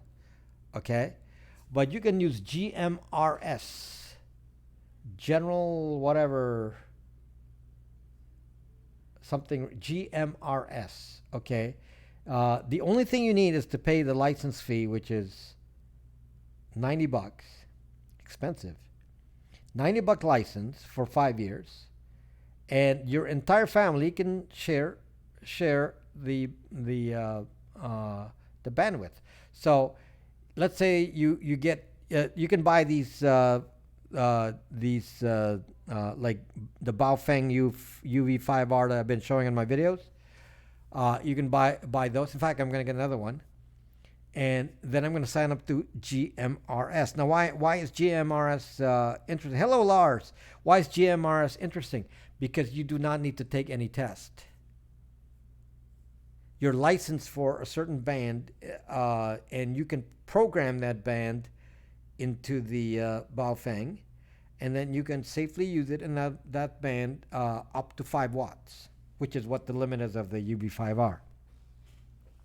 It will not cross state lines, but it will in flat ground. In flat ground, you can probably easily talk 20 miles all around, maybe more. So for family use, instead of using the phone, just put one of these in your car, and you don't have to say a call sign or anything. It's not needed. Yeah, it's 5 watts, so it's line of sight. So if you're in a flat area, you can easily go 20 miles. Okay, you can easily go 20 miles on that. Now on ham radio, if you have a license like I do, then you can transmit through receivers. So I routinely talk to people, could be 100 miles away. So with a repeater, it's like regional. GMRS is a lower level, but it's good enough for family. So if you're talking to your family, well, it depends. Where are you? Maybe you're next door to Waco, Texas. If you're next to it, then yeah, you can reach it. So it's an option because it uses the same ham radio, and then you can get your license for ham radio next time, which exposes you to the rest. So the nice thing about this is everyone in your family will be allowed to use this. That is the license. It's a family license. GMRS, a family license. It's $90. You just fill out the form 605, answer a few questions that, you're not a criminal, pay the $90, done. That's it. That's it. Yes, Donnie, that's actually related to my Bytes VPN. Google, I did not watch the Google keynote, but Google actually announced that they will change Chrome to stop browser. 5 years. Chupacabra, 5 years. They will stop browser fingerprinting. Yes, your tinfoil hat will cause interference. Yes, they will stop browser fingerprinting on Chrome. At the moment, I'm actually surprised that Google would stop browser fingerprinting because, they're using it to track. So, looks like they're saying we're going to go back to cookies and, that browser fingerprinting is too invasive. So we're gonna stop browser fingerprinting in the next coming up versions of Chrome. So future versions of Chrome will stop browser fingerprinting. I don't know when, but hopefully soon. Okay, so and then that means that they're going to go back to cookies. Okay, so if you have the advertising tracking things, and that will stop a lot of that. Gab is putting pressure on the big techs. I don't know if Gab is putting pressure of any sort, but they're feeling the Google Chrome difficulty in deleting history. I don't have any difficulty in deleting history, Kelp. I verified that. I looked at my history, and my history is gone. So far, Google has behaved much better than Facebook. So far. I don't really spend too much time criticizing Google, even though they're a big spy machine, because they've allowed the deletion. So because of that, I'm being more positive. Maybe it's not going to be as bad as I thought it would be, as Facebook has done. Facebook is a dinosaur by itself. There's actually no one tracking your data like Facebook. Google now deletes it. Facebook is the only one that does not. And you're all still on Facebook. Suck. My gosh. I mean, you guys say, well, I don't really care. I guess they can keep tracking me. It's like they will be the only company tracking. They'll be the only company left to track. So, yeah, stay on Facebook. Enjoy it. So I'm very happy that Google is going to stop browser fingerprinting. They can still do advertising with cookies, but at least if you clear cookies, it's more temporary. Okay, the problem with the browser fingerprint, it creates a permanent record of you that is like zuck. It's like zucked up. Sucked up. Chupacabra is like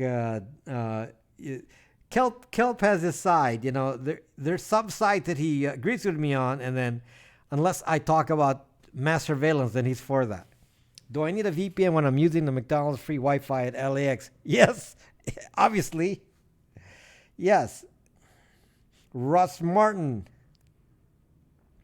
So for those of you on Bytes VPN, remember you're going to need to renew by, many of you will renew by June. Renewal in June. Many of you. Because that's when I started it. So, and I will appreciate it. But don't renew right now because I'm not set up for renewals yet. Okay? So anyway, yes, give me a week, then you can renew anytime ahead, and it will. I'd say Rob and I are on the same page most of the time. Yeah, Kelp. It's only when I talk about about anything government that you're like, you believe there's no such thing as government abuse, and yet the deep state. How many subscribers now on Bytes? More than 2, Nancy. More than 2. I need a VPN to see open box. Many of you, why would you want IPVanish? You want to get zucked? Okay, what is the difference between Bytes VPN and IPVanish? Okay, number 1, Bytes VPN is a down low VPN. Nobody knows of Bytes VPN. Do you know how important that is? All of the big websites, Google, Facebook, all of the big websites have the IP address of every zucking major VPN. If you don't believe this, it's discussed in the Amazon affiliates page. That's why they said don't use a VPN when doing affiliates, because they might think you're trying to fake your account, because they see the same IP address making a purchase, and they'll think you're pushing yourself, buying things from yourself with your friends and using your account. So they already tracked every single zucking VPN, and the only VPNs they can't track, the small ones, because there's not enough people in each IP address to create a red flag. There are thousands and thousands of people on the same IP address in their records at IPVanish, PIA, NordVPN, and all this. That's problem number 1. Problem number 2. Bytes VPN does not block anything. It doesn't block email. It doesn't block any of that. PIA and many of these sites, they block email, and that's because of spammers. We don't block anything. You can do whatever you want. Number 3, Bytes VPN accepts 6 devices for the subscription. Most of them only allow 5 devices. Number 4, Bytes VPN has ad blocking. New feature, ad blocking on the hardware. Okay, do you have to log each time to use it, or can you leave it on all the time? The hardware, you leave it on. All VPNs use the same software, Nancy. So if you're wanting to to say that a VPN is better than the other. It's not the case. All VPNs are the same. We all use OpenVPN. All VPNs use the same fucking open source software. It's called the OpenVPN protocol. There is not a commercial VPN that does not use OpenVPN protocol. The old protocols are dead, like PPTP and all this. Nobody uses those anymore. The new commercial VPNs, every single one of them, we all use OpenVPN. So there's really no difference from software side. Everybody uses the same software. Anderson Biz Kathy. Okay, so number 5, I'm the only VPN with a Tor routing option. If you want to use Tor, you don't have to have a hardware. You just select Tor from as a VPN option, and it routes your traffic to Tor. So basically, you're getting a product that has extra features, ad blocking, Tor, for the same price. For the same price. So it doesn't matter what IP addresses they use if the IP address is already known to everyone else. You already have the onion. So you say, well,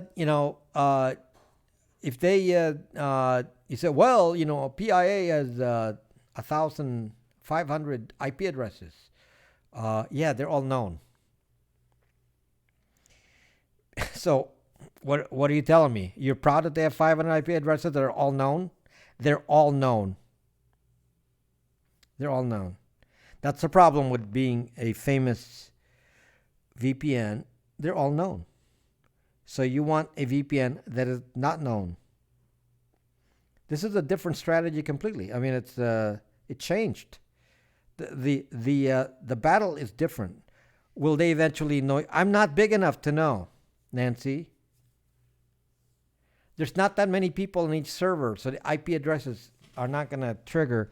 They have thousands per server. That's why they show up so plainly. Yes, I have a VIP VPN. I'm actually in France now. An hour ago, I was in Japan. Yeah, you think that really helps? Did you get my note on Brax? Not urgent. Kathy, I don't know where there's a gray. Maybe you can tell me where exactly you're seeing the gray, because I would look at it and it's like, where's the gray in here? Was it on mobile, on desktop? Was it loading the wrong font? Because it's just black and white. I don't know what a gray, Android. Okay, I don't have any gray, so maybe the font wasn't thick enough on Android. Okay, I'll look at it. You tell me what version of Android so I can look at it. Because, on iPhone it's not. So maybe the font that Android pushes is too light. I would hope he would never sell to FB. I'm not going to sell to latest, like 9. Okay, I have a 9. I would hope he would never sell to FB. Nobody cares about me, Nancy Pants. FB doesn't care about me and will not care about me. I love my VPN. I can travel all 7 continents within 7 seconds. Yes, if your VPN is NordVPN, then you are all in these foreign countries, which are all been hacked by the NSA. That's one of the nice things about having a foreign VPN. Foreign VPN, that's number 6. That's number 6. Foreign VPNs mean that they don't need a warrant to go hack it. No need for, thank you, Nancy Pants. They don't need a warrant to hack those foreign VPNs. So stick to those foreign VPNs. You're saying, oh, I'm in 7 countries. Yeah. I don't do that. Bytes VPN is US only. All the servers are in the US. There are never logs, chupacabra, never. If you want to do a spot inspection, I'll let you log into the VPN. I'll guide you and just look at it and tell me where to go, and I'll show you the logs. None. I have a Swiss VPN and a Swiss bank account. Yes, Tony, anything outside of U.S. borders is telling the National Ducking Agency that they can put a virus in there and they can put anything on that VPN because they don't need a warrant for that. Sorry, the CIA, not the NSA. The CIA can hack all of that. In the U.S., they need a warrant. Okay? U.S., you need a warrant. Can somebody ask me the question on a regular basis if there's been a warrant on any VPN server, and then I can give you a canary response. Okay? Just ask me a question. Has there been a request to access data by a government entity on either Brax or the VPN? And if I don't answer, then you have your answer. Okay? You can just ask me that any day, and if I don't answer, it's more than that, Kathy. There's the VPNs include ad blocking, Tor, hidden, no blocking of email, extremely fast. So, I don't know. What else can you want? It's all there. It's a very, it's the best deal you will get in VPNs, and it's priced right. So, okay, it's priced right. So, so please subscribe to my VPN, and I really recommend also getting the hardware VPN router so that even when your guests come into your home, they don't reveal your IP address because they're using your home Wi-Fi. Okay, that's one of the advantages of hardware VPN is everyone in your family is going through the VPN. You don't have to do anything. I think you said it will not interfere with Amazon selling. My VPN is not big enough to interfere with Amazon selling, but if you're on PIA, they know. It's stated on there. What they do is they count how many affiliates are on the VPN, and then if they say, we've encountered it so many times, okay, if you're in PIA, they will encounter the same IP address thousands and thousands of times. Well, they know it's a VPN. They'll just do it by straight count, Straight count. We encountered 1,000 IP addresses, the same IP addresses. All of these people are on a VPN. I know Nancy, and I was so supportive of them until they start blocking my email. So with your VPN, all wireless devices count as one licensed device. Eagle Source, it's 6 simultaneous users. 6 simultaneous users. Oh, by the way, a VPN router is one user because a VPN doesn't know how many are logged in. So if you have a VPN router, it does not know. Yes, Chupacabra, you should terminate your PIA so that on the next renewal you can change because PIA blocks email. And, you don't want to be blocking email because the email's where your IP address is. Pain in the ass. Yes. Can my daughter be one of my 6 down the road? Nancy Pants, doesn't matter. I just count 6. Yes. Nancy, the answer is yes. It is not a problem, Nancy. It's 6 simultaneous. So can you use more than 5 devices at the same time? One person? It doesn't matter if they're installed on 50,000 devices. It depends on how many are logged in at once. Okay? It depends on how many are logged in at once. So it just, I can see who's logging in. So if I see 500 people logged in, then I know you're reselling it. Okay? So yeah, I can see when you log in. So, I don't know what you're doing, but I can see when you're logged in. It's all one username, yes. Yes, Nancy, I know that's why I like selling to a group I know, because that's one of the ways I know that we don't have some bad guys on here because they're just people here. If I advertise in the open, I'm going to get bad guys. So here we don't do that. We don't get bad guys. So Anyway, by the way, uh, and I appreciate when you support me with, with my products, the VPN router, because I do this really with that as my only source of income. So I'm doing the broadcasting and everything for free, and uh, you know, uh, no income other than that. So he likes us better than bad guys. Yes. So this is so if anything, if you just want to do it because you're supportive, I do appreciate that too. I think I'm offering you something of values that I'm not asking for a giveaway. Uh, it's I'm saying if you support what I do, I'd rather give you some value. So if the 7 device logs in, would it fail or just not let you log in? It would not let you log in. Yes, that's correct. So if I earn early with Bytes, I get 13 months. Correct, John. That's correct. Byte guys equals open bobs.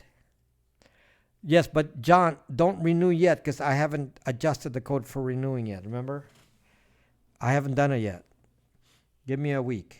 I should have done it this week, but I got busy because I was working on the ad blocking. The ad blocking is very nice. I mean, it changed. I don't load anything on my devices, and the ad blocking really works. I still see ads on YouTube, but I don't see ads anywhere else. I even went to BuzzFeed to force it to show me ads, and nothing's coming out. I mean, it's awesome. I went to BuzzFeed, and it's like, no ads. It's cool. BuzzFeed? Ever gotten to BuzzFeed with no ads? I remember waiting to hear if it's okay to renew from you. Yes, John. Not ready yet. Yeah, so here's the other thing I noticed. If you're on the Bytes VPN with the ad blocking, when you turn off Bytes VPN, the ad blocking is still working for a while until the cache clears. I think it works till the next day. Nancy, tech support is me on Brax. You go to Brax because your account on the VPN is on Brax. So it shows up in your Brax profile and settings, your password, all that is on the Brax profile. Tech support's also on Brax. There's group discussions there, group announcements, all the files and everything is on Brax. The reason for that is that there's no email discussing the VPN. So nobody knows. Nobody's tracking and saying, oh, Nancy Pants has a VPN from X. They don't know that because everything we do is encrypted. Okay? So, we want to keep it quiet. You are one busy. Well, other people help me. So it's not just me, but it's not just me. VPNs are easy to support. What additional code did you apply for ad blocking? I made my own DNS server, Chupa Cabra. I have my own DNS server. And then the VPN will automatically feed you to it. Okay? So you get additional benefits that you're not going to get. YouTube recommending the best in Bangladesh. Awesome.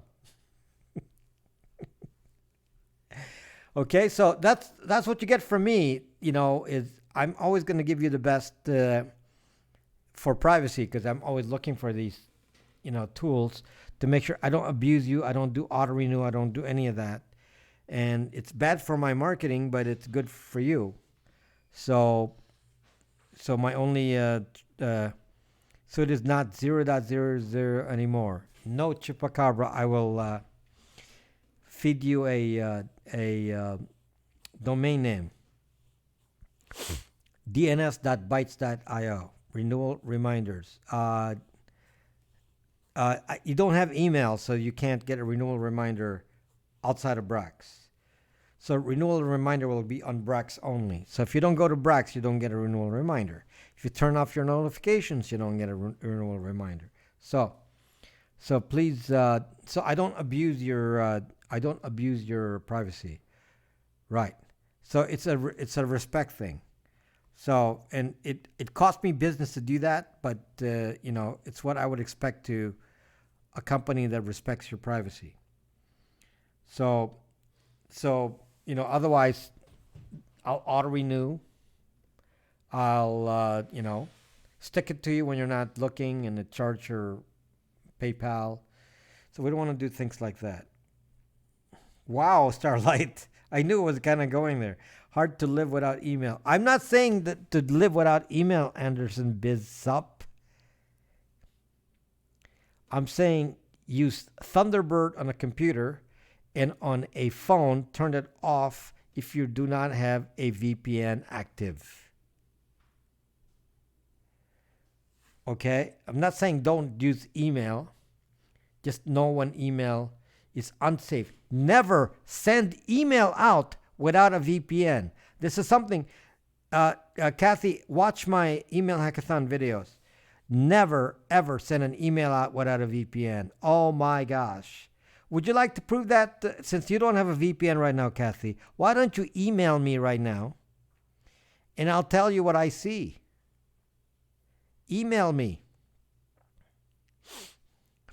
Then I'll tell you what I see. Now that I know you don't have a VPN. And then, you should be scared.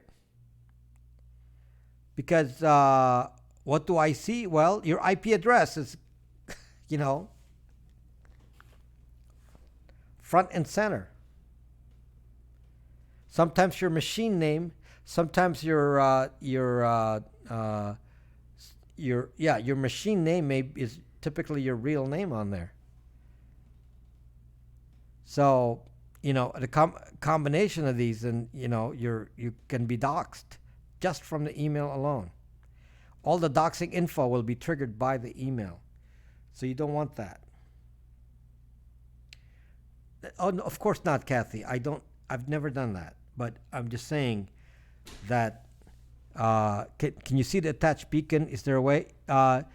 Yes, there's a way. But if you're using Thunderbird, you don't need to care. You can look at the beacon all day. Yes.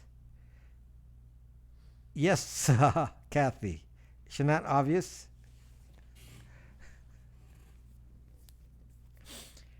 And Kathy, don't do it. You don't need to do it.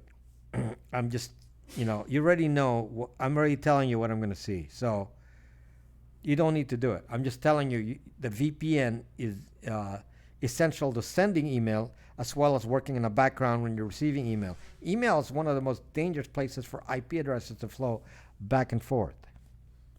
It's one of the worst. So when PIA blocked email, I was so upset. I was so upset when PIA blocked email because suck you, PIA. If you're going to block email, what is the purpose of the VPN? That's the number one thing I want to block is email. Well, we don't care about beacons because nobody else cares about beacons but me. I do reverse IP lookup, Kathy. You do not see that, but you take your IP address and you feed it through a third party product that you pay for.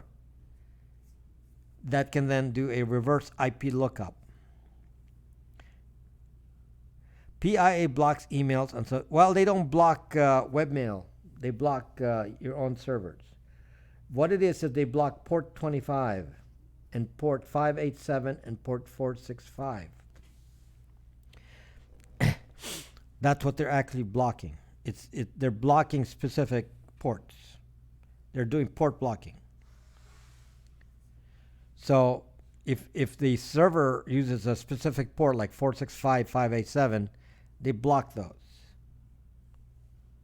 It's really stupid.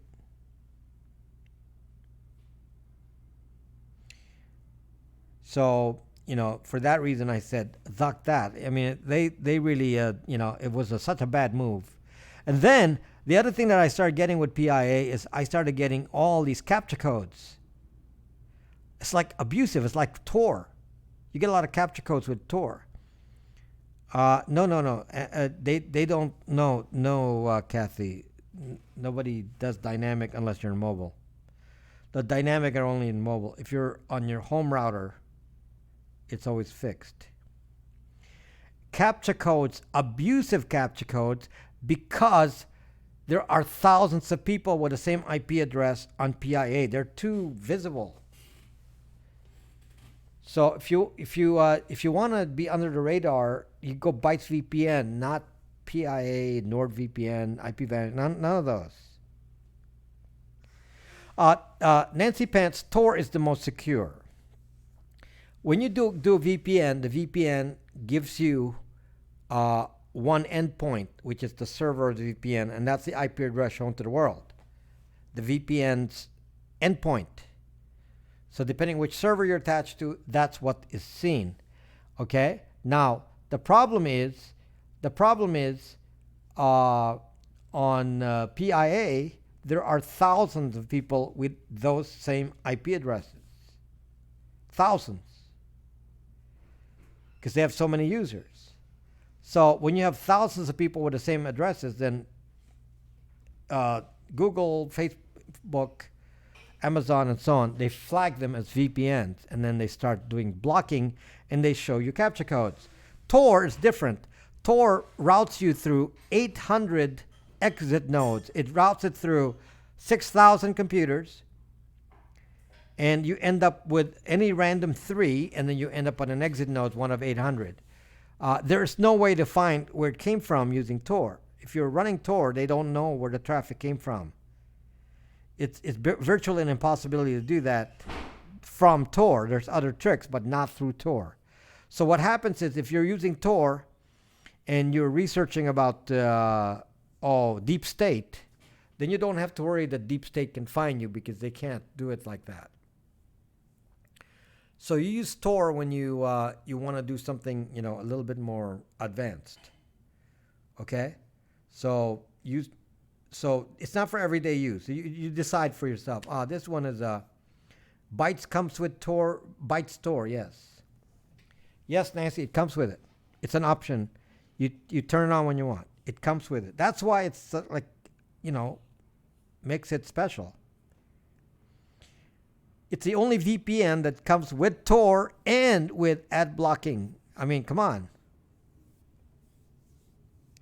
Well, I'll keep, yes, it's a battle. A year from now, there may be new threats, and maybe we don't know how to solve it yet. No extra charge, Nancy. It's part of it. No extra charge. Unlimited bandwidth. There's no bandwidth limitation. You can do whatever you want. Can you turn on the ads? On the hardware, no.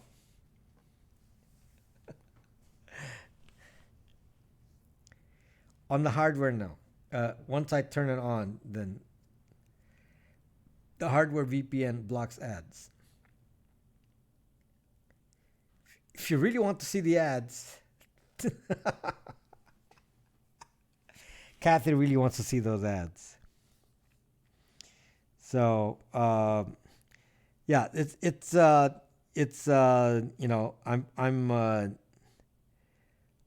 I'm very happy with what I've accomplished here, because it's really better than anything else.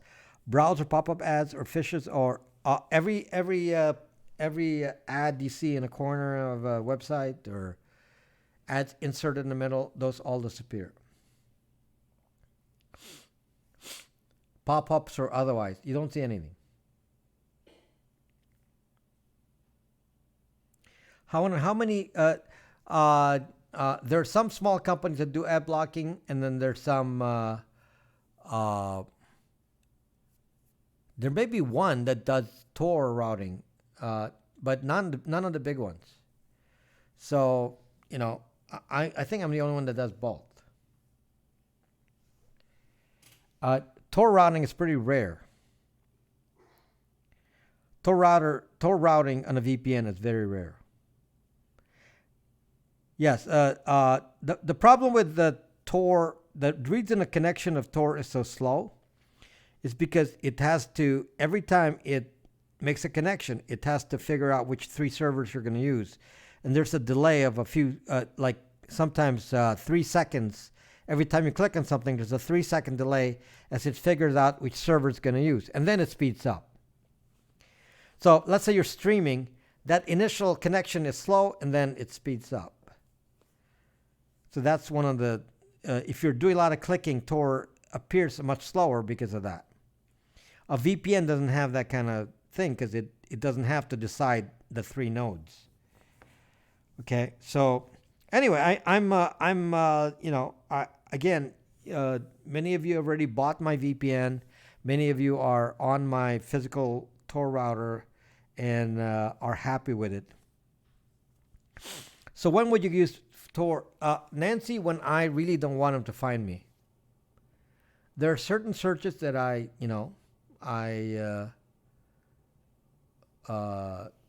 would be careful about, like politically motivated research, searching for terrorism kind of topics, things like that. Because let's say you're trying to educate yourself, you can't really, it's up to you. You have to decide for yourself when you really don't want to be found. So the standard VPN is good enough to say that they can't find your IP address, but it's not going to be, it's not going to hide you completely if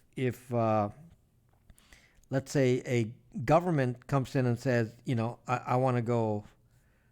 Well, I don't have a log, so they don't necessarily. If a government goes to PIA and says, okay, I will track your users, and they can do that by inserting a spy machine right before it enters the VPN. So, and you don't, they'll say, we have a subpoena, we're going to put a machine before it enters the VPN, and then you're zucked because you can't do anything, and you're not allowed to talk about it because you're going to go to jail if you talk about it. Okay, they can do that, okay? You can't do that to Tor. On Tor, it's impossible to do that. Because Tor is, no, you can't do it in Tor. So on Tor, you really don't know where traffic is coming from, where it's going to. So there's no interception. So especially if the device is at your house. If you're using a Tor router, it's impossible. Like a physical one? I don't know how to do it. Okay? If you have a physical Tor router, which you can switch on the device, topmost security. You pay with lightning speed, yes, but, if I'm in a hotel and I need to search something and I really don't, there are many topics I've searched for that really bother. For example, I was at a restaurant and this lady was talking to us, text to us, and introduced herself. And later in the conversation, she said that she worked for the NSA in the past. She was a prior NSA employee, and I happened to sit next to her. So, I don't like to do those kinds of research on the open. I'm gonna go turn on Tor and check her out through there, because she's associated with people with skills. There are many, many cases where, if the opposition is a little bit more scary, then I'm gonna make sure I hide myself with Tor. I don't, you don't have to use it every day. Yes, Tony, you're like Superman, but like I said, you don't need to do that. VPN is sufficient for most things, and then Tor when you need something special.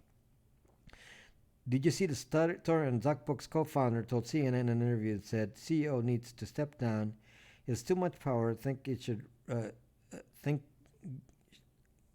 Government should regulate the company. Well,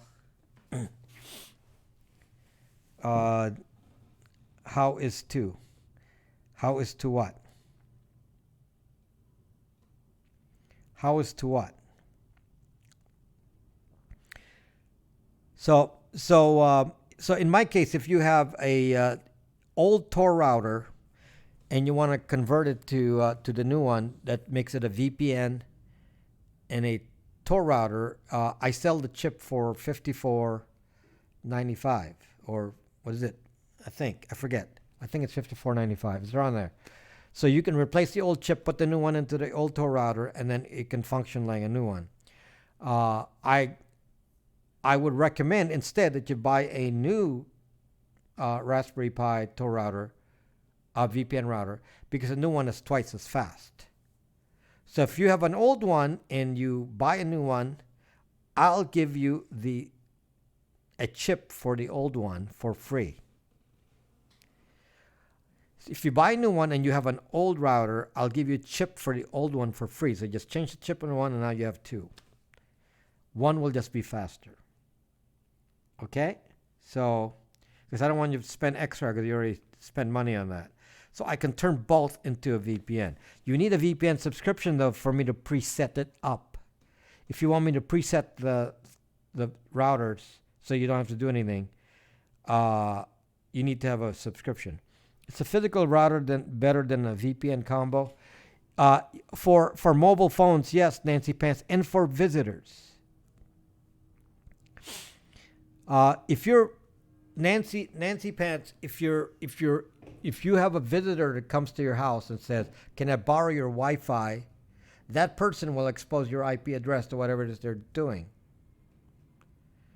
So, if you're concerned about that, like I am, I give them a Tor router to connect. Okay?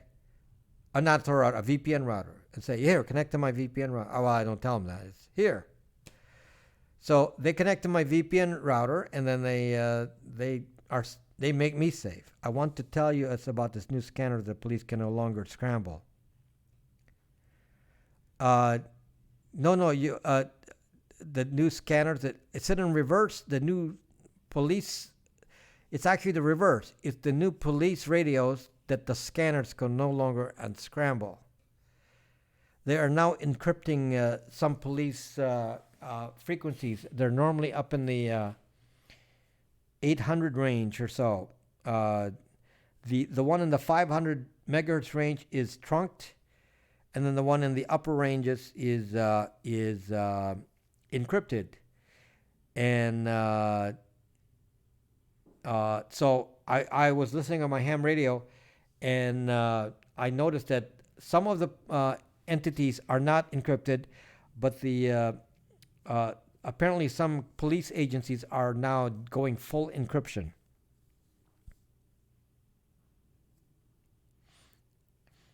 Zuck owns 50% of the stock. Yep. Zuck protected himself because he's Zuck. Now what will the ambulance chasers do? Well, you can listen into the ambulance. Kathy. The ambulances are not encrypted. I can still listen to the ambulance. So in my case, you can listen to the ambulance and the fire department, and certain emergency broadcast stations are still on. I also found out that the county sheriff's department over here is not encrypted.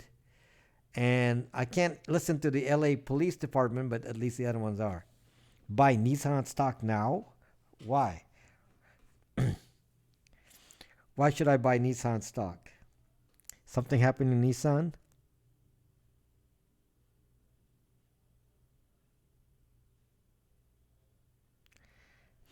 So anyway, let me tell you, some of these things that I'm telling you about, just by having a VPN or a VPN router, even when your phone is off. Yes, Anderson BizUp, personal injury. Yes, lawyers, Anderson BizUp. I sold computer systems to personal injury lawyers. I'm very, very familiar with that industry. Very, very familiar. I had many personal injury lawyer clients. Okie dokie. Are you in that business, Kathy? So anyway, yeah. So the solutions I'm offering for the VPN, the reason I'm talking about VPN hardware is because your phones does things in the background, and when your phone is on standby, the VPN turns off. No, I do not have Lotus 123, and neither do I have Excel. I don't use anything Microsoft. I have no Microsoft Word. I'd have none of that. I have Open Office. You dated one back in the old days.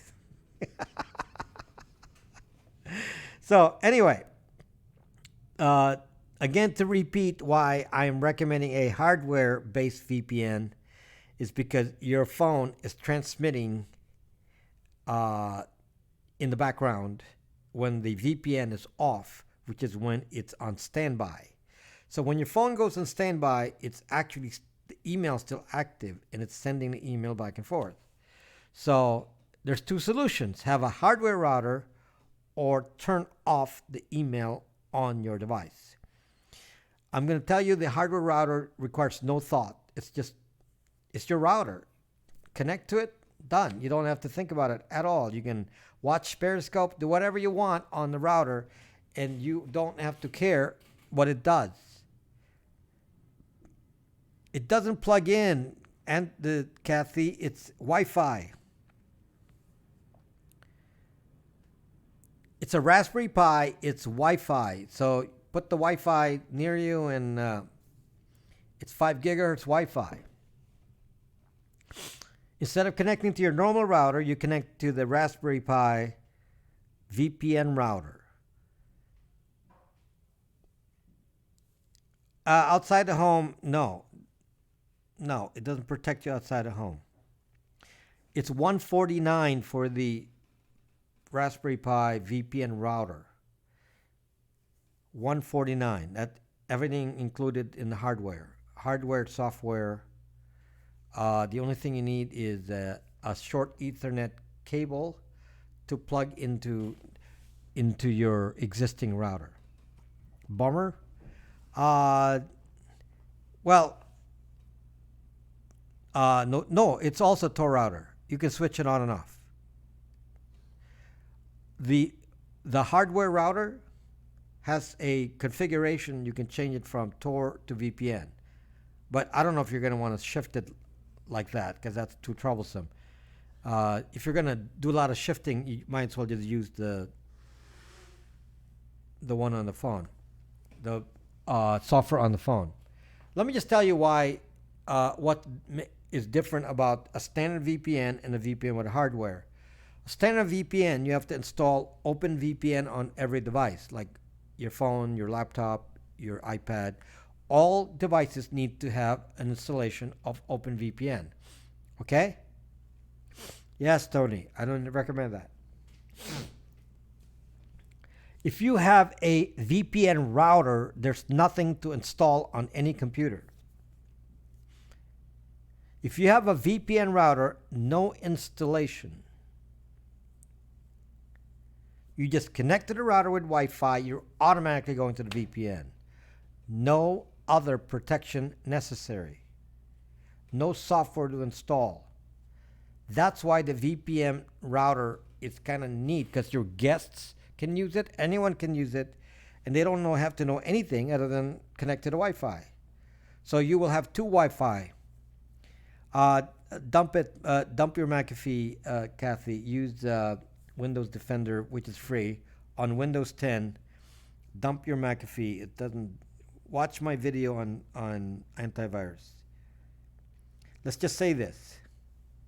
Yes, it's always on, Nancy. It's always on. Yes.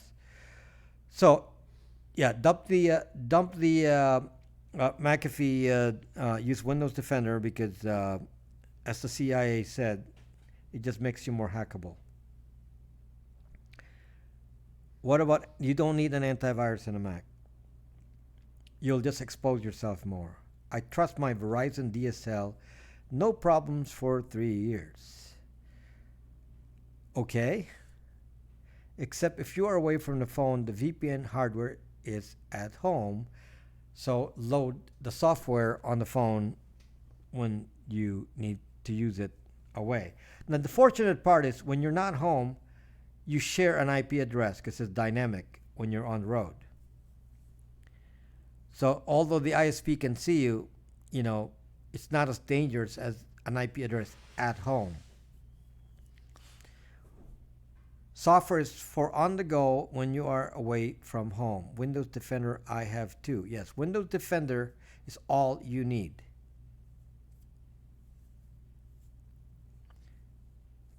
Yeah, you don't need anything more than Windows Defender. I don't trust these antivirus products. They just expose you to more things. Okay? So, anyway, we've kept you up too late here now, so we'll resume tomorrow. I hope I taught you a few things today. How does Rob feel about using free Wi-Fi while traveling? Does he? I do not, Tony. I'm always on a VPN. Always on a VPN. I would never use free Wi-Fi. If I'm at a zucking hotel, that hotel is spying on me. I would not use malware bytes. That was one of the biggest ones for being hacked by the CIA. Malware bytes. Hardware has no recurrent charge. Yeah, right. It's a one-time purchase. You still need a Bytes VPN subscription. But, yes, hotel VPN. Yeah, so the hardware does not need any new subscription in the future. You buy it once. But in order to use the VPN, you need a Bytes VPN subscription, which you can use on all devices, including the router. So you're only paying for it once. So you're only paying for the VPN once. You're paying for the router once. You pay for the VPN once a year, the router just once. Okay? The router is the hardware. Mostly you're paying for hardware.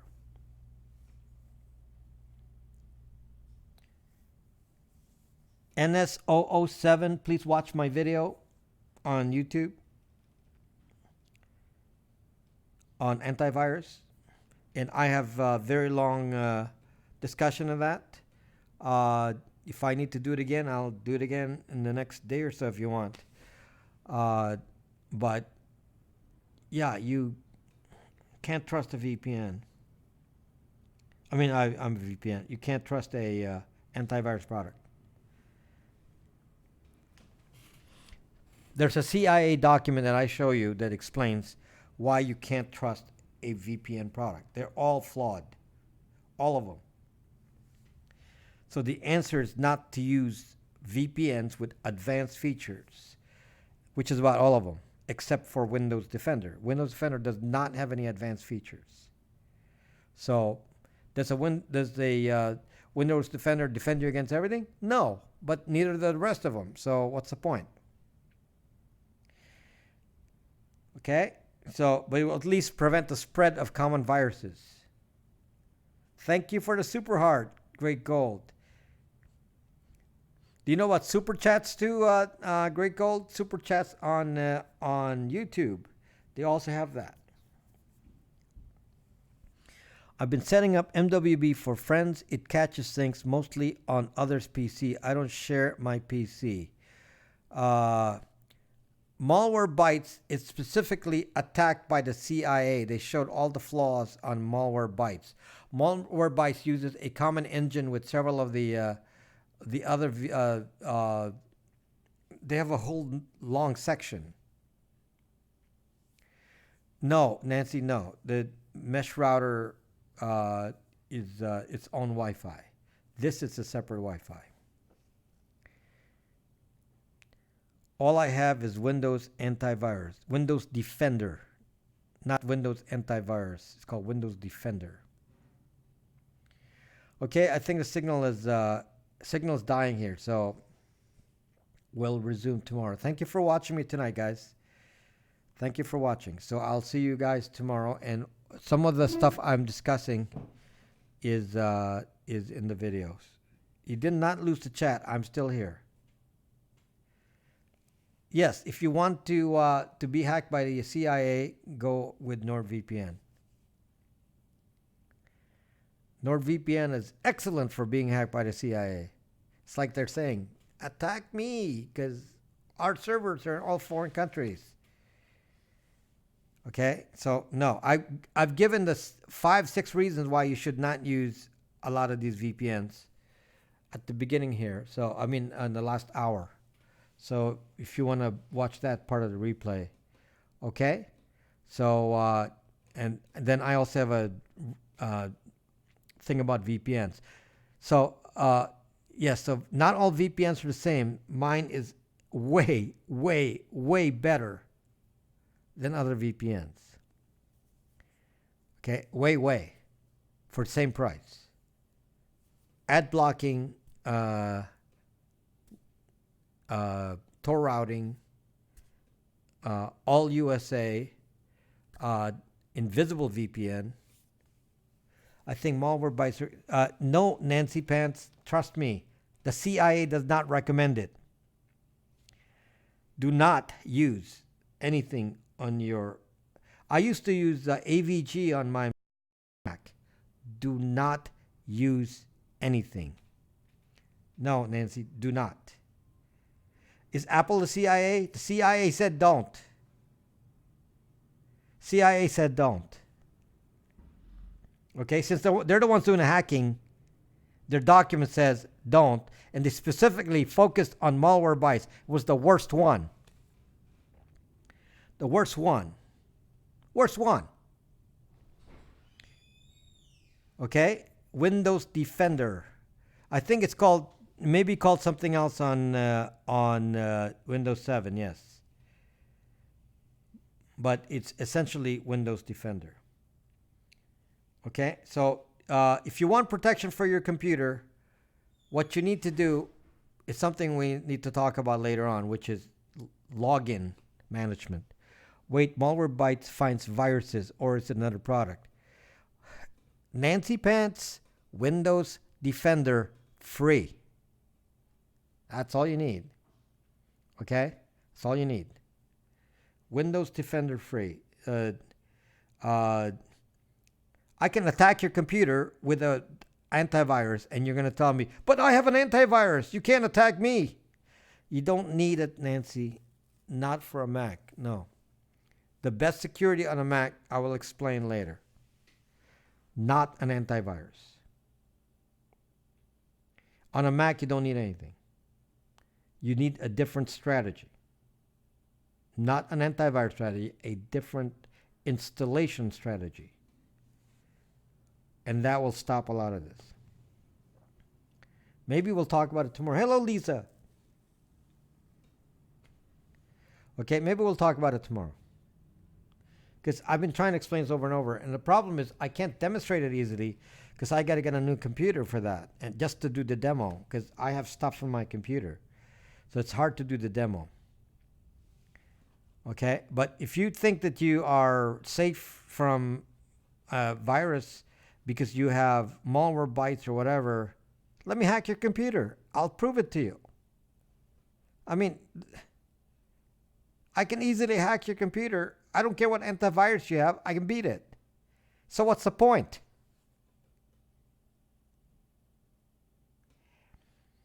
I not that I'm missing comments, Simon. I'm like I can't talk to many people at the same time. Okay, so what am I missing, Simon? I wasn't missing anything.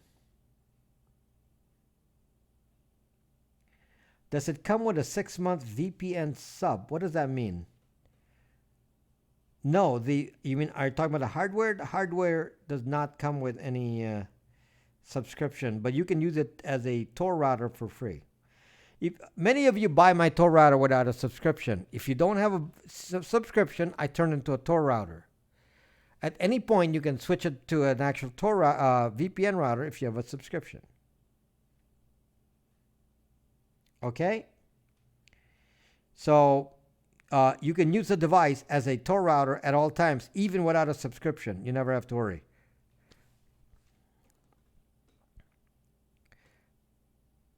No, Kathy. No, the installation strategy is non-admin user. Let's just talk about that tomorrow. We're kind of stretching it here. You guys are too excited, but we got to split it up. Can't can't all relax just because it's Mother's Day weekend and you're all gonna relax. Let's put some tension in the mothers here. We'll make your life a little tense by telling you what to do. But the answer is don't don't uh, think that just because you read it somewhere that it's correct. Many people recommend many people recommend antivirus products and VPN products because they make money from them, and it's not really for your benefits, for their benefit. So they don't.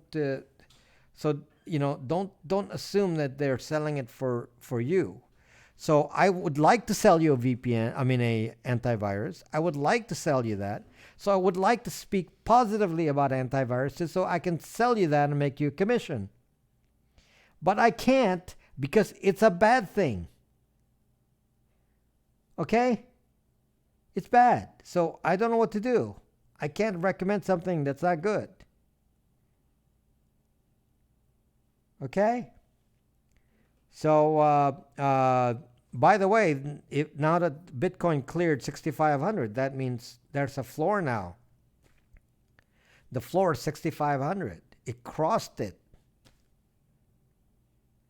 Looks like that thing is going to keep going up. Wow. Where's it going to stop? I don't know. It's going to keep going up for a bit. The new floor will be 6,500.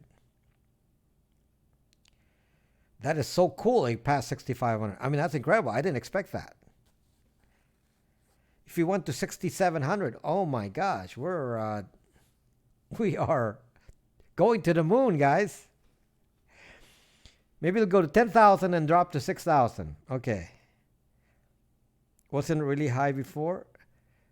It's been at 4,000, Nancy, but so bad lately. It's just depressing. And then suddenly it recovered. Oh my gosh, it recovered.